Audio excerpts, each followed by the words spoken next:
Welcome to Coffee with Catholic Workers, a podcast made by and for Catholic workers. I'm Theo. And I'm Lydia. We've both been part of the Catholic Worker for the last decade and are excited to bring you conversations with Catholic workers from around the world. Today we have with us Michele Naar Obed from Hildegard House, where she lives with her spouse Greg and several asylum seekers. Our discussion today covered a lot of ground, from Plowshares actions to Kurdistan to oil pipelines. We'll put a couple links in the show notes for some context of some of the things referenced for anybody who wants to learn a little bit more about them for context. But now, here's Michele.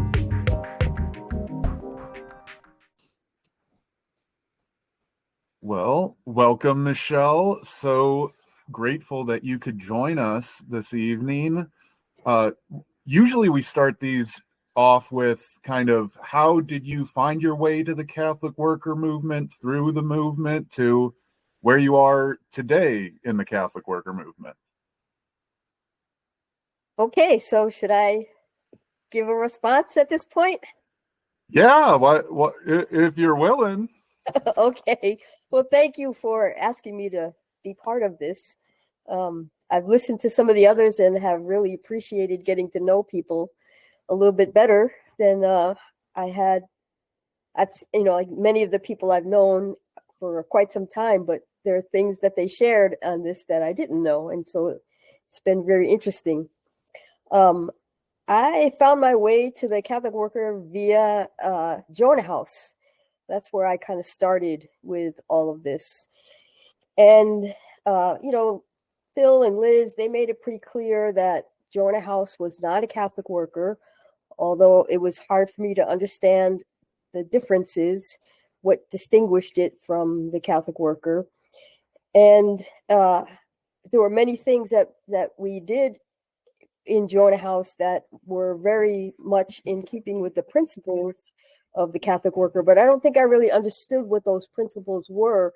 And I really, until very recently, don't think I've understood what the principles of the Catholic worker are. So anyhow, I spent 10 years at Jonah House, but probably 5 of those years were in and out of jail and prison and waiting to go to jail and prison. And while I was waiting, I spent time, my family and I, Greg and Rachel, spent time at the Norfolk Catholic Worker with Kim and Steve, and I never really felt like that was my community. I always felt like I was there, kind of like waiting for whatever was going to happen with the court system and the jail sentence. And so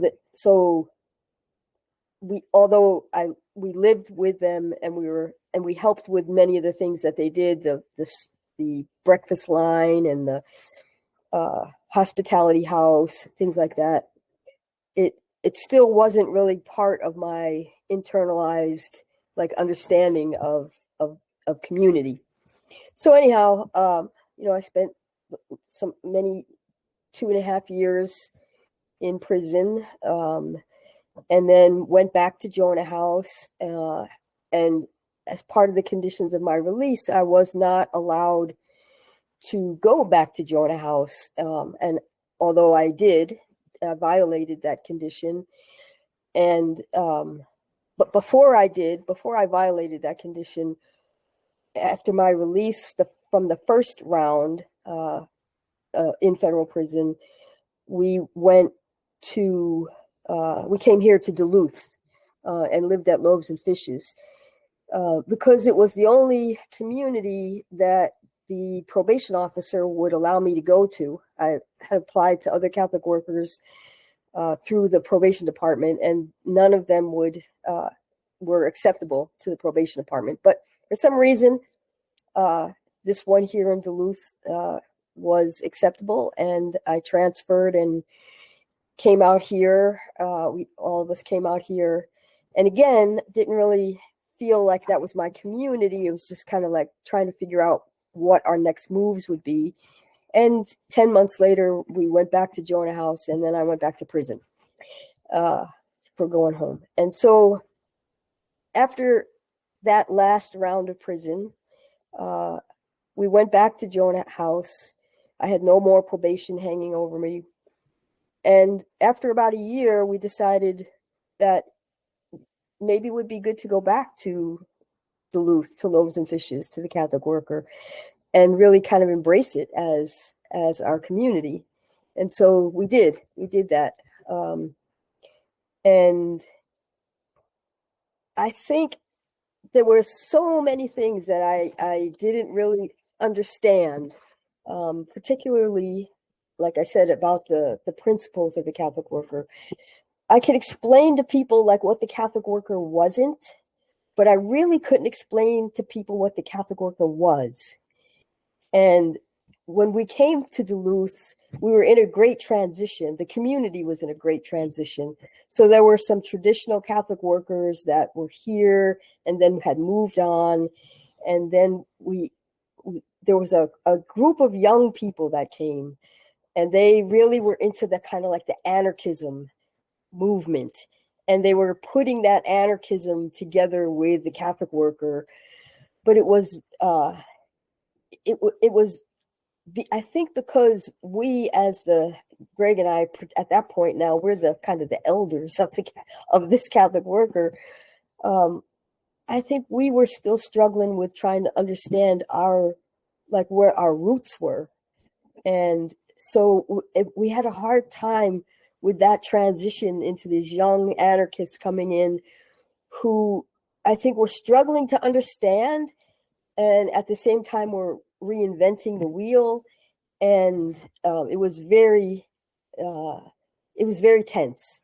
And then there were the older Catholic workers that had lived in the community, moved on, but still stayed on the fringes, were really upset with how that whole time was going. They felt like these young people had ruined their community and taken over their houses, and and we couldn't control them. So things kind of changed, and they changed. There's a group of them that came back to Loaves and Fishes, and they turned it into a nonprofit, and they kind of took the traditional route of like doing hospitality in the form of like extension of the shelter system.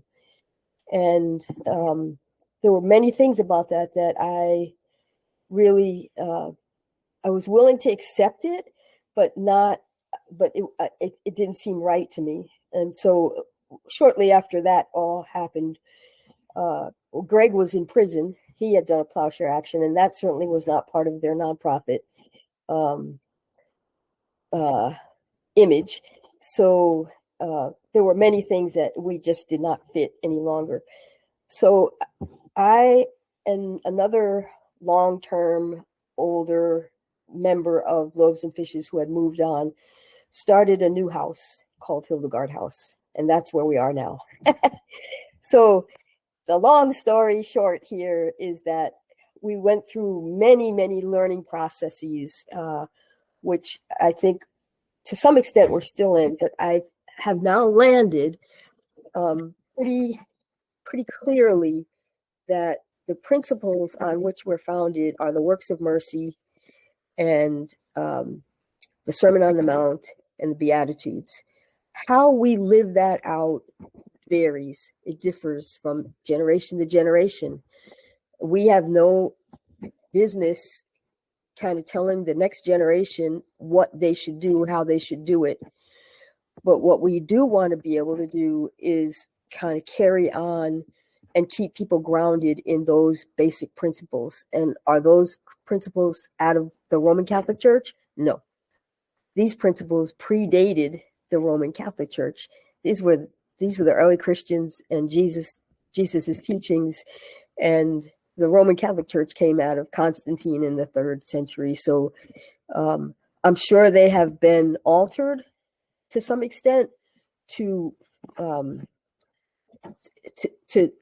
kind of fit the when the Roman Catholic Church sold out and became the Roman Catholic Church, I'm sure that some of these teachings that they carried on in the Gospels, that they gave to us in the Gospels, were altered when they've changed many of the books, burned information, passed. It's been translated many times, so I'm sure that in the translation it's somewhat different than what Jesus and the early disciples and the early Christian communities were actually doing. But if you kind of like look at the whole picture and not little bits and pieces, you see that the Beatitudes and the works of mercy all kind of like fit in with all the way going back to the Old Testament, and they also fit in. They're universal. When you listen to the other great faith traditions, you hear the same things about how to live with each other in creation and the world and with the Creator. So I kind of feel like they have like kept the test of time and kept true to the test of time. And so how we live them out, again, is going to change based on what we are facing. And our world right now is run amok with craziness. And I know that the younger people are facing things that our generation did not face.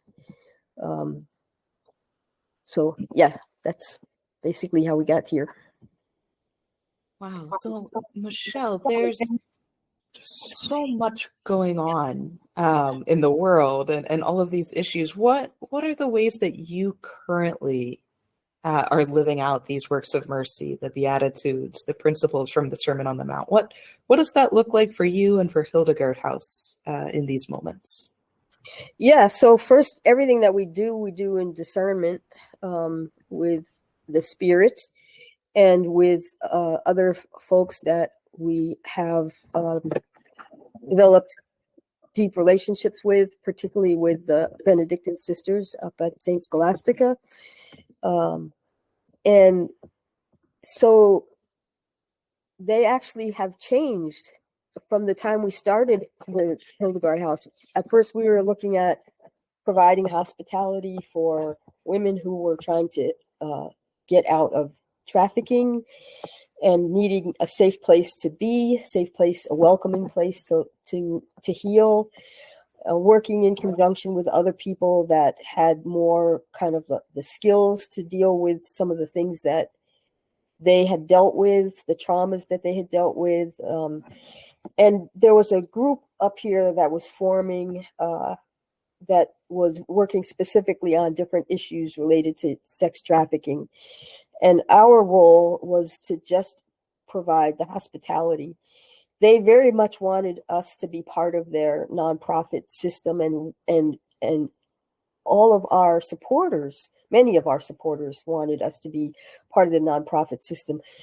And I knew it wasn't right. And so I kind of stood my ground on that no, we were not going to become a nonprofit. And there were many things that we did in providing our hospitality. That was the best thing that was the best decision that we could have ever made, was to stay out of the nonprofit sector. But we also couldn't deal with many of the issues that the women were dealing with, and that nonprofit group fell apart. And when they first started, they told us we got 5 years to get the grants, to get our acts together, to get our programs together, because after 5 years, if you don't have it together, then they're just going to go to the next hot issue, and the money that will dry up. And so that's the pressure that they were living under. And they were very surprised when we developed a house that could provide hospitality for 3 women right off the bat. Like they were just really they couldn't believe that we had done that. But because everything that they were doing was within the nonprofit, they had to fit in these tiny boxes. They couldn't do it, and they actually fell apart. When they fell apart, we realized that the hospitality that we were providing was not safe for anyone. It wasn't safe for them. It wasn't safe for us. It wasn't safe for our neighbors. I mean, it was really like we were beyond what we could handle. So we ended up moving away from that, and in transition again, thinking, is this Hildegard house meant to close? What do we do? And so, we went into lots of discernment, particularly with some of the sisters, and they helped us kind of move and listen to where the Spirit was taking us. Greg was out of prison at this point. We stayed active within the Catholic worker movement, which I think when we first moved to Loaves and Fishes, I didn't even understand really the whole movement issue, like to be a Catholic worker meant that you had to be connected to a specific house. If you were not connected to that house any longer, you were not a Catholic worker. This did not make sense to me. And so the idea of being part of the movement and figuring out what it means to be a Catholic worker was more than being associated with a particular house and a particular function. So I think at the next kind of big phase that we entered into was we recognizing the works of mercy. When I was sick, you cared for me.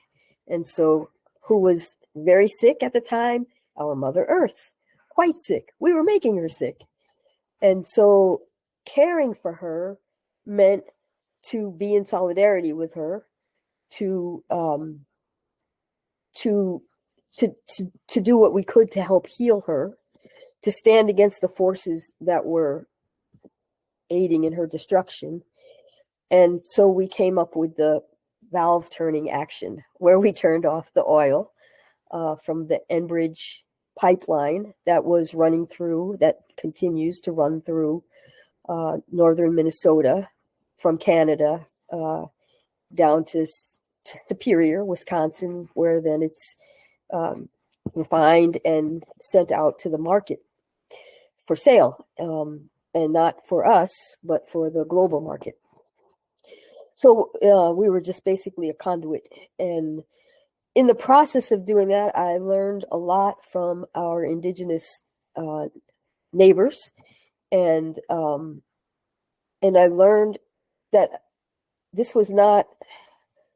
being part of this was not like a Catholic worker action where you did it in your own Catholic worker bubble, but that we were part of something that was not led by us and that was bigger than us, and that we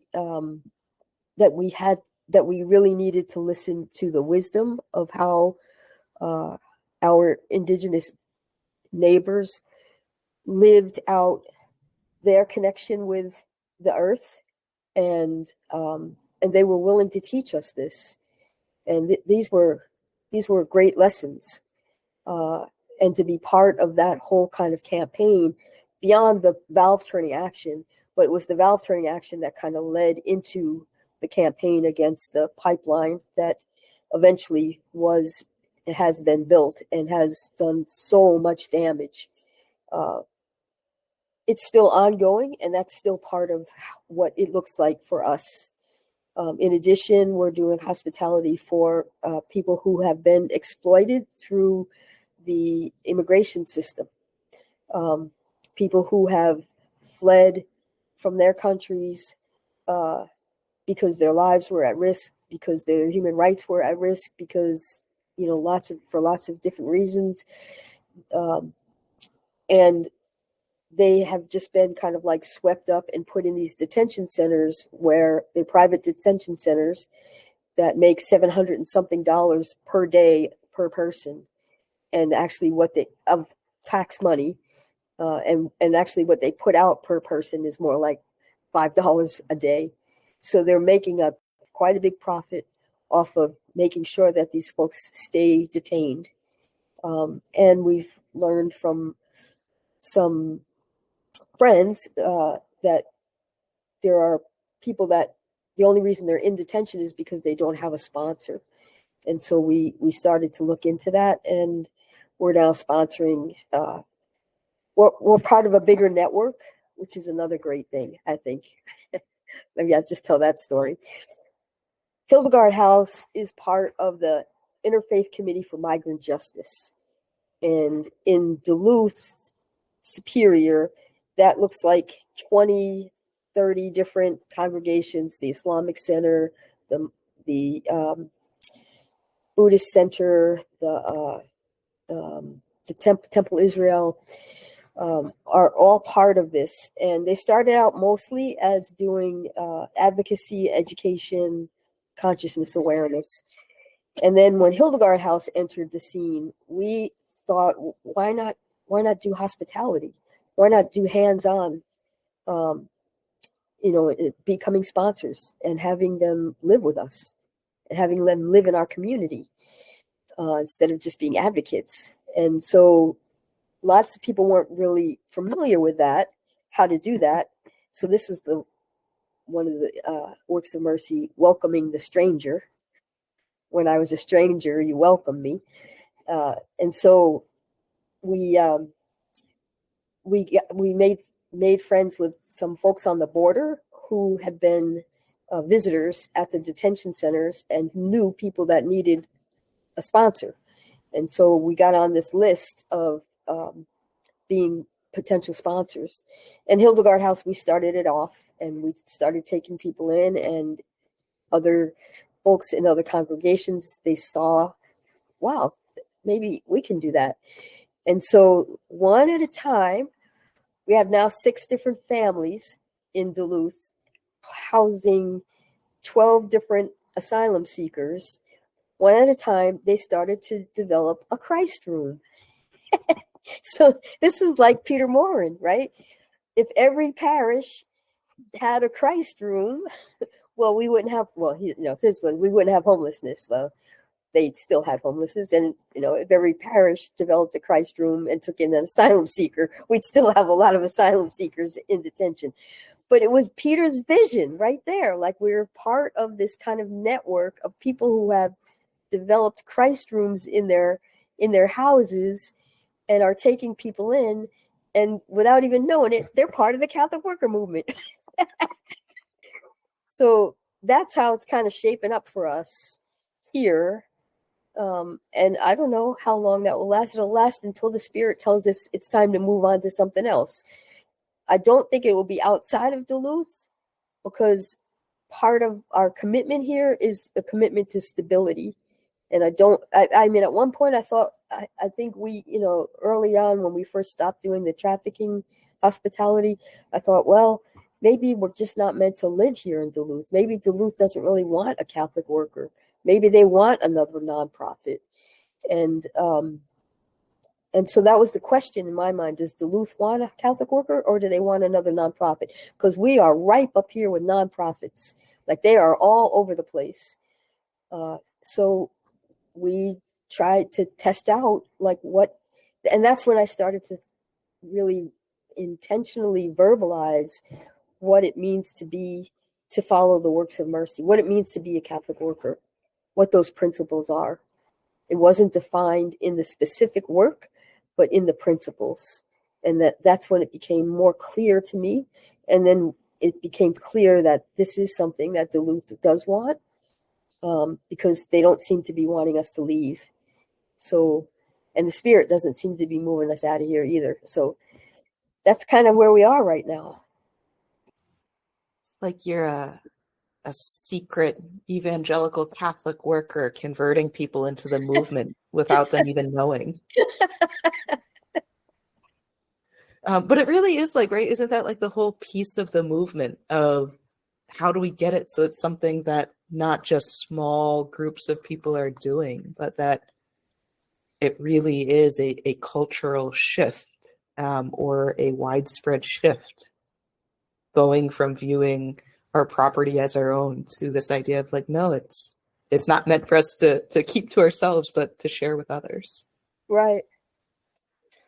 I'm curious, you brought up earlier, you were talking about Jonah House. You mentioned going to prison. You mentioned Greg going to prison. You used the word plowshares.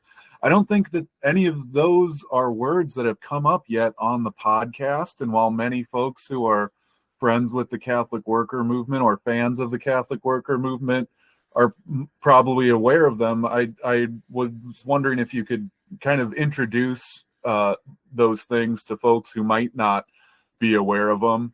And then even for me, who's been around the movement for like a dozen years or so, I've heard that line that you used earlier, that like Jonah House was not a Catholic worker, though we're obviously good friends.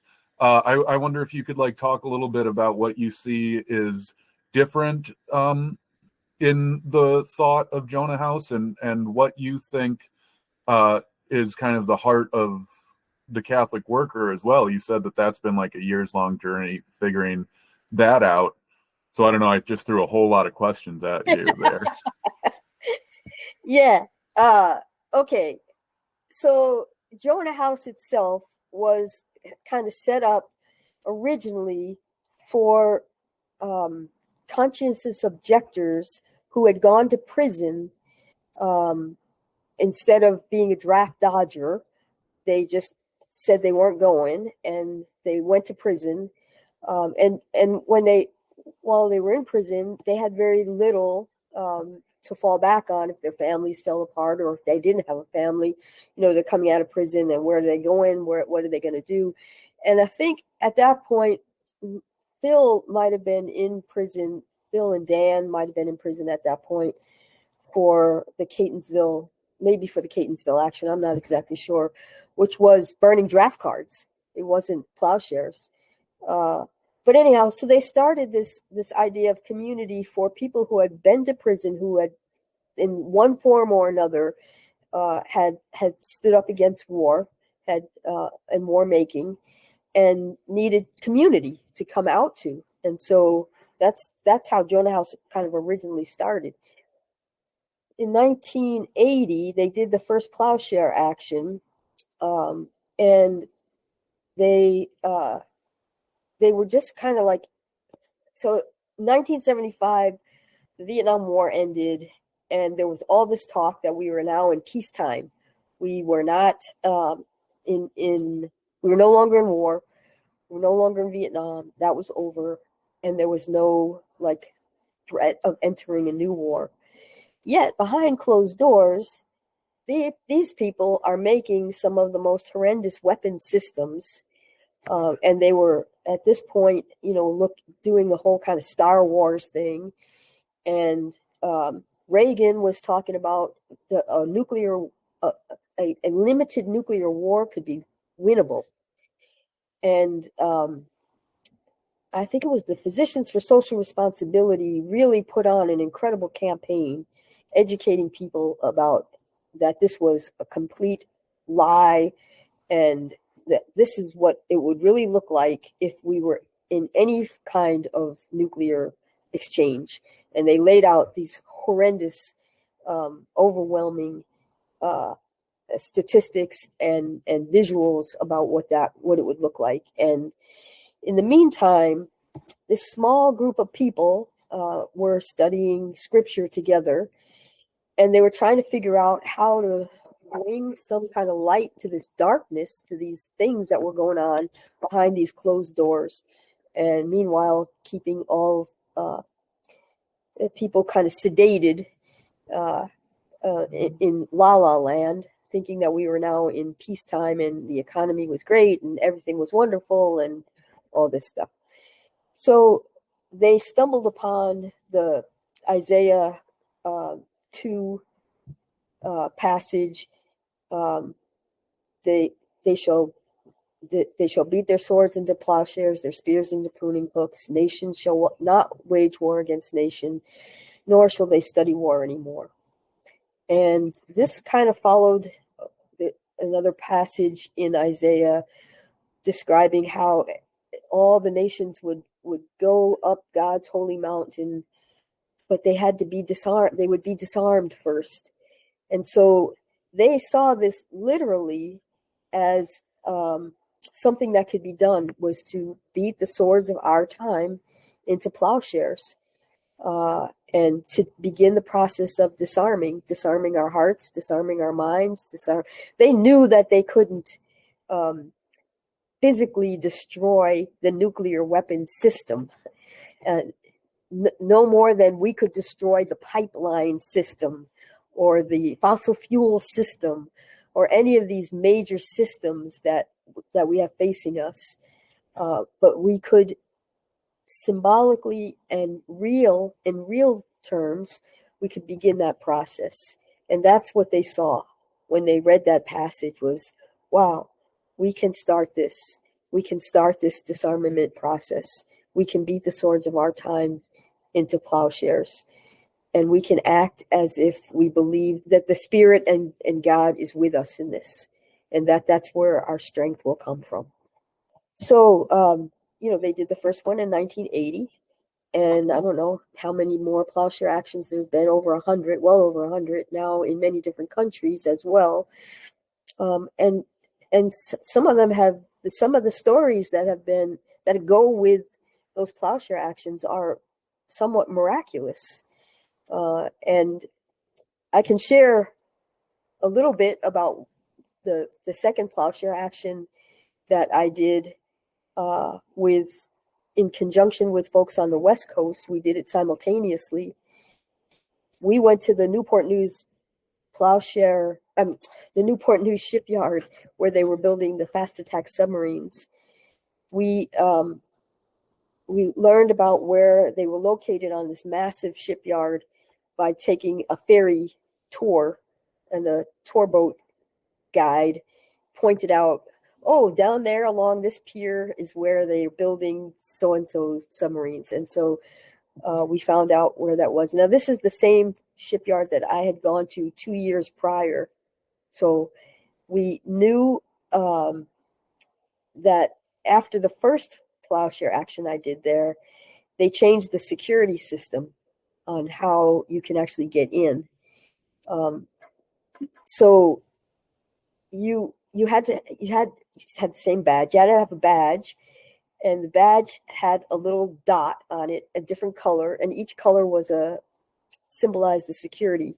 We didn't know any of this. We just saw the workers going into 7-Eleven at their break. We looked at their badges. We had one person who was part of our group who was a great artist. He got in his mind what the badge looked like. He could draw it. He could draw the symbol, the icon of the shipyard. We looked at where the dot was. We went to the arcade. We got our little pictures taken. We pasted them on the "Hello, my name is" little white badge that you attach to your shirt at different meetings. And we got a cereal box that had the barcode, and we taped that on because we saw everybody had a barcode. And then in the back it said, your name. We put our name, and your occupation. We put disarmer, and then we had Isaiah's quote in the back, and we had our little blue dot. And we went into the shipyard, and we realized that our first encounter, they're supposed to take the badge from you and look at your badge, and take this very seriously. And we thought, how in the world are we going to get past this? And I looked over at the first person in our group, just gave this big smile and walked up to the guy in the booth and said, "Good morning. It's a beautiful day, isn't it?" And he just was like, "Yeah." And just motioned her through. And so we thought, oh, let's just follow suit. And so we did this. And we had 4 of us had planned on doing the action. The 5th person that was with us joined at the very last minute. And he was only coming to take pictures. And then he was planning on leaving. So the 4 of us got through, and it went to him. And they looked at his badge, which was exactly the same as our badge, and said, "Oh, you can't go in with a blue security sticker. You need to have an escort. Hang on, we'll get you an escort." And so when he realized that they were going to get an escort, he decided to take off, and he left. It was like we were cloaked, and we walked right through and got down there and did everything that we had planned to do. We poured the blood. We put the banners up. We hammered on the lip of the launching tube for the Tomahawk cruise missile. We had a very symbolic number of hits that we were going to use, so that we didn't just bang the shit out of it, but we had a certain number that we were going to, of times that we were going to actually hit that. And, we just barely put a ding in it. So it wasn't really like meant to destroy it or to do any kind of maximum destruction. We weren't into that. And then we learned that our fifth friend had gotten out, and we were in. Simultaneously now, two people on the West Coast, Steve Kelly and Susan Crane, approached the door to Lockheed Martin facility where they were going. You need to have one of those like little pass cards that you put in the door. They didn't have one of them, but they got to the door, and as soon as they got there, the door magically opened up and they walked in. So these are kinds of the kinds of things that you wonder, this must be really pleasing to the spirit for us to do this, for us to, the real hard work was going to come later on. And that is by the spirit, not by us. We just opened the door. That's all. We just opened the door and hoped that other people's minds and hearts would open as well. So now what do we have? We have ICAN. We have 50 countries now that have ratified a treaty saying that nuclear weapons are illegal. Our country hasn't done that, but who knows where that will lead to? We don't know. We just know that we've done this little opening of the door and ushering in something new, and then see where it goes from there. So, is that the action that is still relevant in our time right now? I'm not sure. And I know there are people that are interested in learning about the plowshares. Would they be interested in continuing to do them? I don't know. And I think with Jonah House, we were stuck on that. That's all we did. That's how we that's not all we did, but it's the majority of what we did. It's how we were identified. And when Phil died, a large part of Jonah House died too, because that was basically his vision, where the Catholic worker was a vision greater than Dorothy. And there was question, when Dorothy died, would the Catholic worker die? And it has not. It's flourished, because the Catholic worker is bigger than Dorothy. But Jonah House really was not bigger than Phil. So I think that's one of the big differences. So, Michele, I can imagine people saying when they hear this, that this just doesn't seem very practical. Shutting down pipelines, getting rid of, weapons of war. We use fossil fuels. We need to protect ourselves. What's your response when people push on this piece of, well, that's just not practical to exist in the world this way? Well, we certainly existed, the human species, as well as the non-human species, existed quite well without all of these things. And there are, I think one of the things that really moved me when I was in college was I went to this discussion. It was mandatory, actually. And it was about Ladakh, the Ladakians. And these were a group of people who lived somewhere around in the Himalayas. They had not been associated with the Western world, or actually anything outside of the world, outside of their little world, until somehow or another the Westerners stumbled upon them and began to study them. Prior to that, they lived, their whole society was sustainable, and they had no policing system. They lived in what I think would be comparable to these different kind of autonomous zones that are popping up around the world. And I experienced a little bit of that when I visited Rojava in the Syria boundaries, in the boundaries of Syria, how a civil society could develop without what we have just taken as absolutely necessary. The things that we have in the Western world, we see these things as necessary.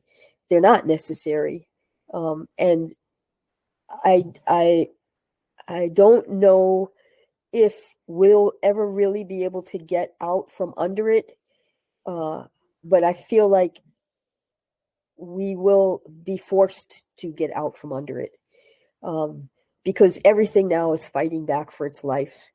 And we as human beings, we're not the center of the world.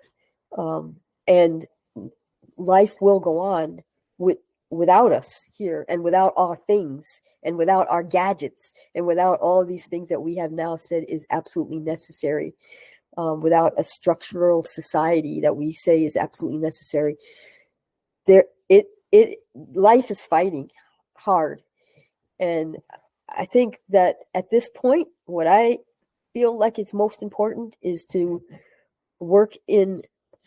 somehow work in harmony with that, to bring out that energy, instead of thinking that like I can stop something by force, even if it's symbolic force, that I can stop something like one of these industries, one of these very, very destructive industries. Alone, no, I can't.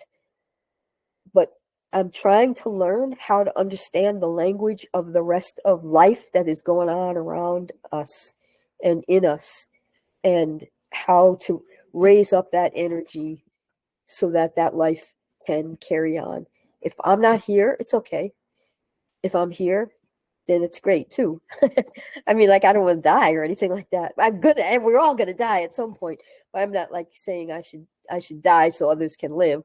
I'm saying that I need to find out how to resonate with life, and that is something that I'm learning a lot more from my Native friends than in. They understand the language. I have to trust that they understand the language. They've lived in harmony with nature without all of these things for a long, long time, and they can do it again. And they're trying to teach people how to do it, teach people who did not grow up with that as well. So yeah, that's kind of, I don't know. I don't really have a big argument for people like, yeah, you drove your car. Didn't you drive your car to turn off the oil? Like, I don't want to get into those kinds of arguments. That's not the important thing right now. Right now is trying to figure out the best way to help life for the common good, and not for any one particular agenda or any one particular group or any one particular species, but for the common good. To where's the best place to be to help life heal and go on for the common good. A lot of what a lot of our asylum seekers have a lot of this knowledge. So, like, we're not doing, we're it's a very mutual thing here, recognizing that they have lived and know things. This one guy from Nigeria, he would tell us his mom was a Catholic, his father was Muslim, but he was also the indigenous spiritual leader of their village. And he would tell us stories about the things they learned from the forest, living like surrounded by the forest, the things they learned from living off the land, and the things that they learned in their relationship with Creator, with God, through that relationship that they had with the land. I learned so much from this one guy than it's just incredible. I don't know. Like, I feel like they have so much that they bring here and teach us as well as we have to offer them. So maybe in a way that's what mutual aid is. I don't know. I'm still trying to figure out what this mutual aid thing is, because I do think that is the way, one of the ways that we're going to go. This idea that that we should continue on as part of the system and make our houses look like, an extension of the system, is not working. And it's never felt right, and it doesn't feel right now. I'm not exactly sure what mutual aid is. I was very grateful to read that book. I was sorry that I didn't finish the discussion, but it's something that I'm still like trying to learn and struggle with. You're referring to our online Catholic Worker book club there, Yes, right? I am. Yes, I am. That was a good book, by the way. Yeah. I think you hinted on in there some of your time in Kurdistan and your work with solidarity with the folks there. Can you tell us a little bit about what you've seen and what's happening and the work you've done around that? Sure. I mean, first I'll start with saying that I joined CPT, Christian Peacemaker Teams, after my second Plowshare action. And I saw a number of really good people, like Anne Montgomery was one person who I really respected a lot, who went into CPT, and I always wondered why. And she would talk to us about it and everything, because it was my support network, part of my support network for the second Plowshare action that I was part of.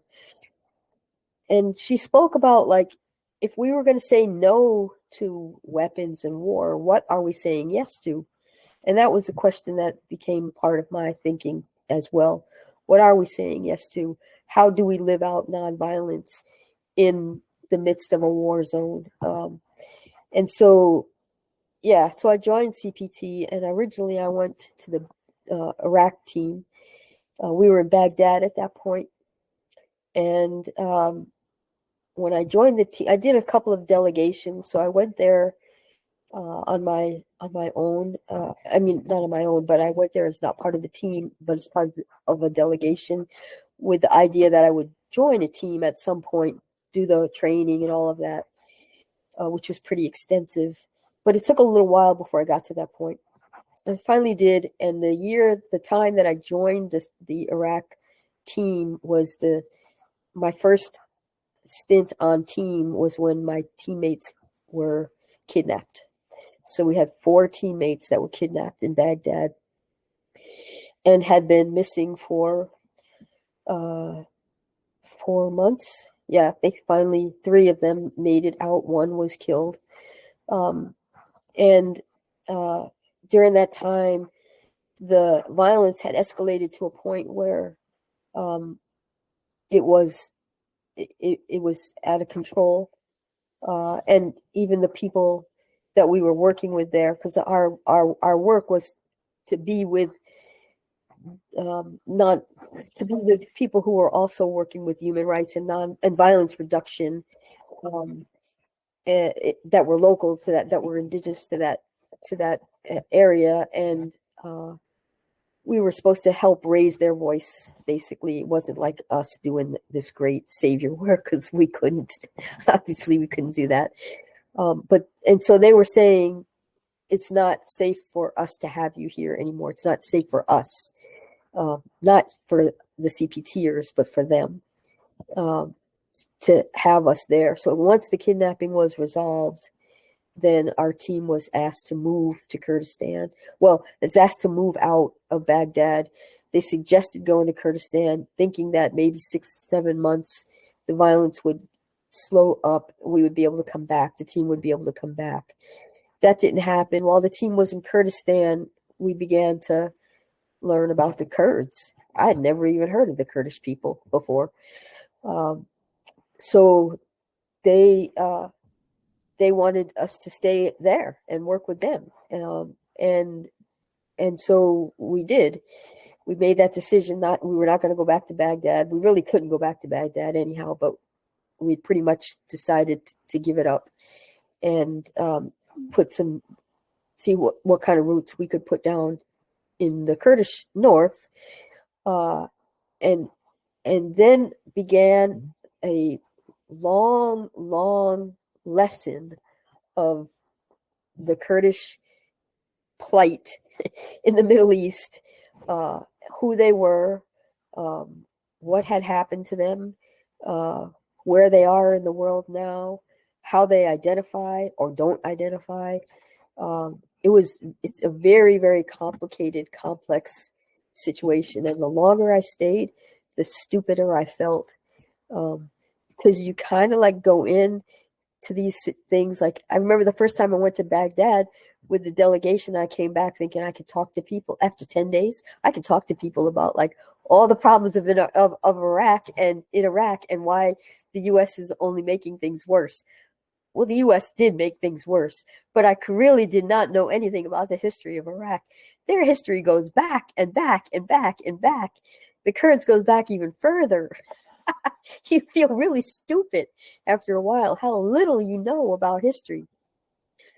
So anyhow, we started working with the villagers. I really identified with the villagers, not the people in the cities, but the people that lived up in the villages.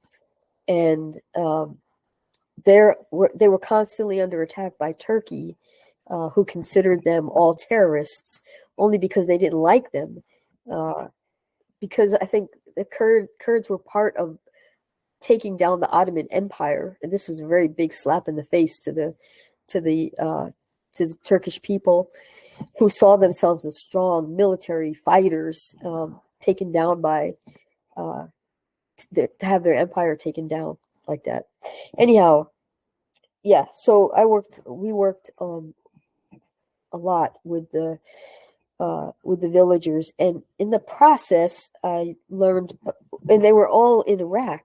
So there's Kurds in 4 different countries. At this point, they're all over the place now, but when they were taken over in 1918, they had one Kurdistan for a very short time, and then they were a very bad deal by the Brits and the French. They were split up into, Kurdistan was taken away, and they were split up into 4 countries: Iraq, Iran, Turkey, and Syria. And I probably knew the least about the Syrian Kurds, a little bit more, obviously, about the Iraqi Kurds because we were living there. Some about the Turkish Kurds because that's a lot of where the conflict was coming from, was Turkey, and then some with Iran. And Rojava was developing. I didn't know what Rojava was until after it developed. And that was an incredible learning experience. So I was not part of the team any longer. I had done 6 years with CPT, and that was enough for me. But I had made friends there, and I had started to go back to the Kurdish North in Iraq on my own, and stay with these friends. And in that process, I learned about what was happening in Rojava and the development of Kobani, which was the big kind of like Rojava became a kind of an autonomous zone. It was not its own nation state. It didn't want to be its own nation state. It was civil society that was protected with these people's protection units. There was not their military. It was, their people protection units. And I didn't really know about the civil society part of it. You only hear, like when you hear just like the news part, you always hear about the fighters. That's the most dramatic part, right? Everybody wants to talk about the fighters. But there's this whole civil society that was developing. And I started to learn about that while I was living in Iraqi Kurdistan. And we had developed a sister city. Duluth and Rania have developed a sister city. And so I was staying in Rania. It was in the Iraqi Kurdish area, and there were a lot of refugees from the Rojava area that had come to Rania. And when the People's Protection Unit ran ISIS out of this area, it was quite incredible to see this flag go down and the Kurdish flag go up, and everybody is in tears. I'm in tears. I don't even know these people, but like it's just like there's a sense of like they had driven out this evil, and you were there, like you were there, and this energy was all entering into you. Anyhow, they started talking about like these people, they wanted to go home, the refugees that were there, they wanted to go back, and so they did, and they described what it was like, and they said that if there wasn't some help from the international community to help them rebuild, that ISIS would just be able to come in and take over again. Folks in Rania started talking about like building a school, and I thought, well, Duluth, we're your sister city. Maybe we could build a library. So I went back to Duluth and said, hey, let's build a library. So I raised $10,000, and we had a big Kurdish dinner. We did all kinds of things here and raised $10,000, and went back to Rania. And after many, many attempts of trying to get me across the border into Syria and then into Rojava, it was taking a long time. It looked like it wasn't going to happen. I'm walking around with $10,000 in cash in my pocket, because you can't exactly take a cashier's check with you to Rojava and expect to be able to cash it. So I got $10,000, and I got 3 books that were donated from the people in Duluth to go into the new library. So I'm carrying this around, and they finally decided to let me go into Rojava or into Syria, but I couldn't take any of my Kurdish friends with me. Well, I don't know how to speak. I could speak Sorani Kurdish a little, but I didn't know Kermanji, which is their language over there. And so I was like, and they gave me a cell phone, which I still don't know how to use the cell phone. And they said, you see that boat? You get on that boat. When you get on the other side, and you see that flag that's coming off that building? I said, yeah. They said, well, when you get over to that other side, you ask for Mr. Aris. I said, okay. So then here's your cell phone, my $10,000 and my 3 books in my little duffel bag. And I got on the boat and I went over and asked for Mr. Aris. And then through a series of very, very also miraculous events, I met up with a woman, a Kurdish woman, a Yazidi woman from Washington, D.C., who spoke English. And we traveled together to Kobani. When she went, did her thing, and I went and did my thing. My thing was to deliver the $10,000 and the 3 books to somebody in civil society. And that's what I did. But in the meantime, I didn't really know much about this civil society. So in my very short time there, I got a very good lesson of what Rojava was about. And my intention was to go back for like 3 months, like the following year. And then it never worked out for me to go back for many different reasons. And finally, somebody here said to me, one of my native elder friends said, did you ever think that maybe we need you here, that you're just not meant to go there? And I said, well, I'm going there because I need to learn what they know, because I think a lot of it can apply to how we might be able to live. And he was like, well, it doesn't seem like it's meant to be. So maybe we just need you here more. And that began the entry into the valve turning action. So from there, that was the end of my Rojava experience. But I still stayed in touch with folks there. I haven't in a while now, but for many years I did. And yeah. And theirs is kind of like, I don't know if they use these words, like quasi-anarchist, like eco-feminist kind of setup, right? That's why a lot of people were inspired by them. Yeah, I don't think they use those terms exactly, but they're okay. So in the Middle East, everything became a monoculture when it was taken over by Islam, by mostly by Islam. It became a monoculture, mono religion, mono language, Arabic. Uh, um, Women were not even visible. Were not visible. So it was male dominated, and that part of the world was not like that in its early days. And there's in Damascus, there's a monastery there. I can't remember the name of it, but that's another place I really wanted to go visit.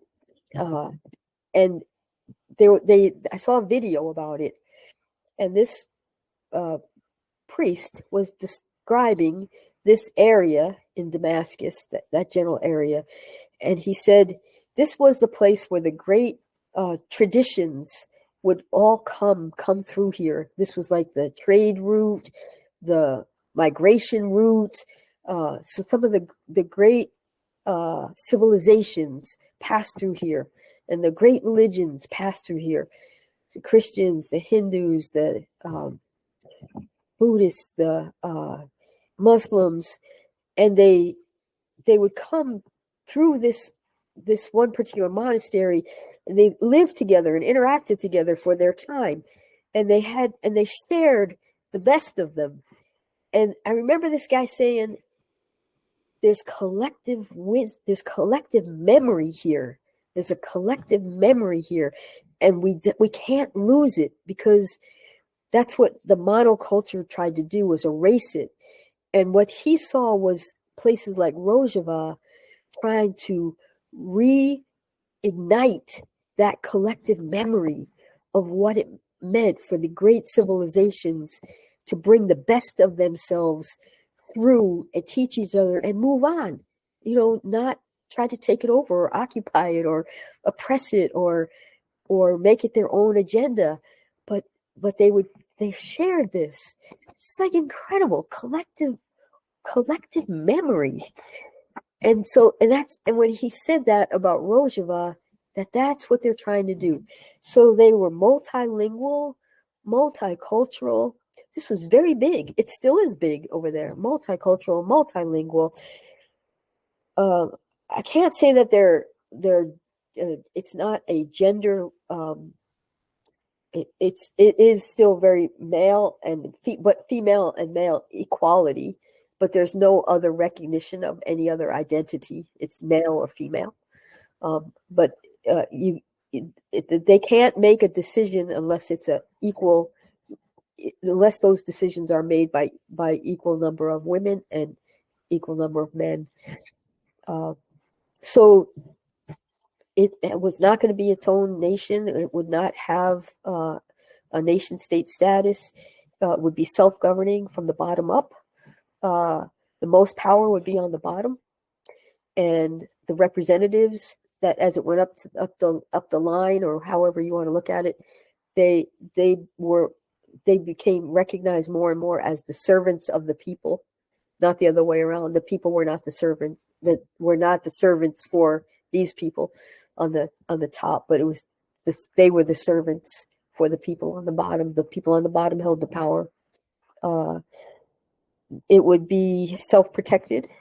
It would not rely on a military, and it would be governed like in the commune was the smallest segment. And then it grew from there to what they called I forgot the name of it now, but there were 3 different areas. Yeah, I forgot the name of how they named it, but they got bigger. But again, the neighborhood and the commune were where the most power was. Yeah. So, and they had different like education, agriculture, clothing, like your kind of like basic needs were the like that was like that was where emphasis was put on. Like, so you would find yourself in whatever one of these categories where you felt drawn to. If you were like into the agriculture, you would spearhead that work, or you'd be part of that work. If you were education, you'd be part of that work. Health, that was another thing, healthcare. So they had the different like basic human needs covered, and you fit into one of those things. And it was all socialist, I guess you might say. It wasn't for profit. There was no profit making. It was not capitalism. It was very anti-capitalist.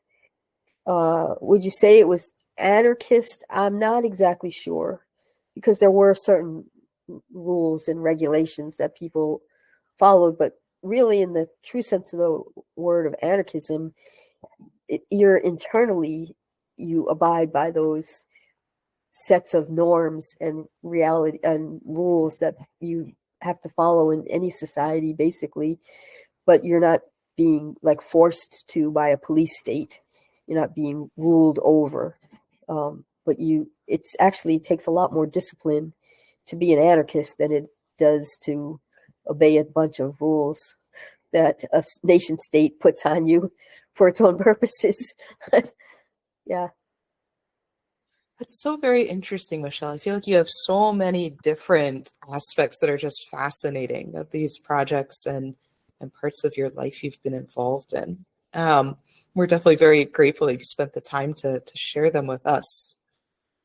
As we wrap up, are there any sort of thoughts you'd have, advice you'd give to people who are looking to join the Catholic worker, or people who are trying to discern like where they fit within the movement? Yes.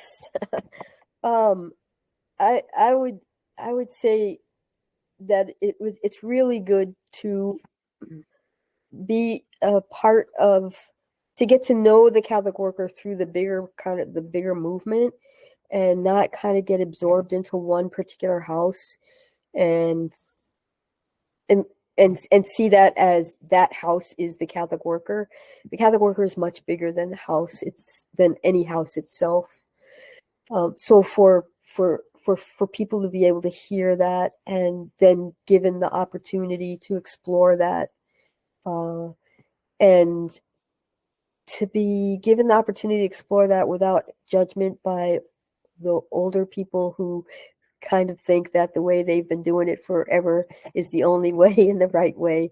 And there's a lot that the people who have done this for many, many, many years, that have dedicated their, basically their whole life, adult life, to the Catholic worker. There's a lot to learn from them. I'm saying that it's important to see the kind of the whole bigger picture, to recognize that there's a lot of wisdom in the elders, and for the elders to recognize that there's a lot of vision in the younger generation. And with the wisdom and the vision, you have a chance of like really being part of something for the common good. Again, it really comes back down to the common good. Yeah, not your one particular house, but for the common good. And there's a lot. I think that there is a lot of very deep, wise, and faith, just it packed in the Catholic worker. It's definitely it's a viable and a necessary movement. I think we just got to find our way in this new century. Things are changing, and things always change. That's life. Things will change. How are we going to change with it? What are we going to hold on to that is our solid rock? What do we let go of that is our own identity or our own agenda? Like, those are the things that we've got to be able to discern and do it together from all of these different angles. And we have a place. We definitely have a place in the world. Yes. I really appreciate you all doing this because it gives an opportunity for us to hear from each other, our different little perspectives, and help us find our way. Well, we appreciate you doing this and sharing a bit of your wisdom and knowledge and experience with us. Yeah.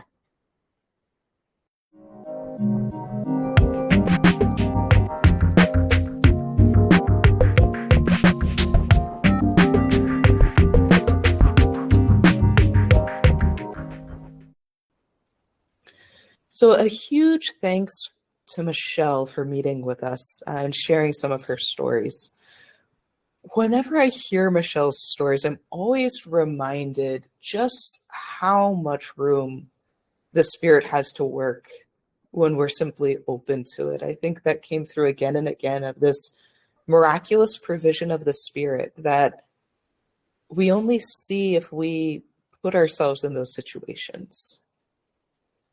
Yeah, she had a lot of experiences there. Like, we could have taken any one of those segments and just looked at that, and it could have been a whole episode.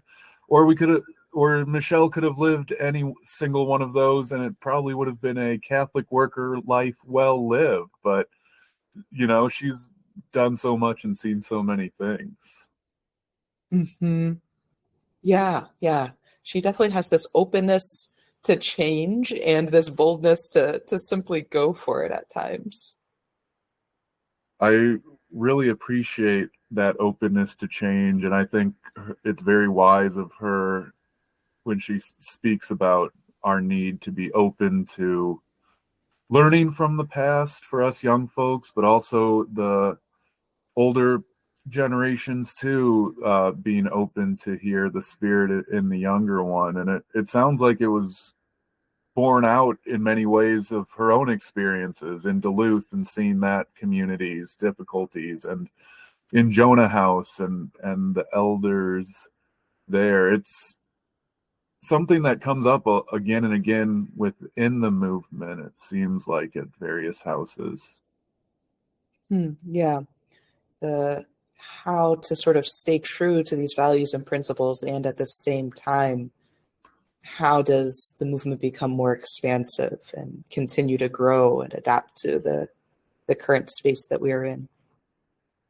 That was something I really admired too, was their growing the movement, even if not within that name, the Christ rooms in different people's houses. That's ultimately like my dream. Like, I want to spread the word of the Catholic worker, and I want there to be more Catholic workers. But if, each one of us could get 6 people to do Catholic worker stuff who wouldn't otherwise be, even if they're not saying, oh yes, I'm a Catholic worker, that would just be amazing. And there they are. They've been able to do that. So if you're listening and you want to fulfill Theo's dreams, go ahead and work on setting up your own hospitality network, and let us know. We can have you on the podcast later.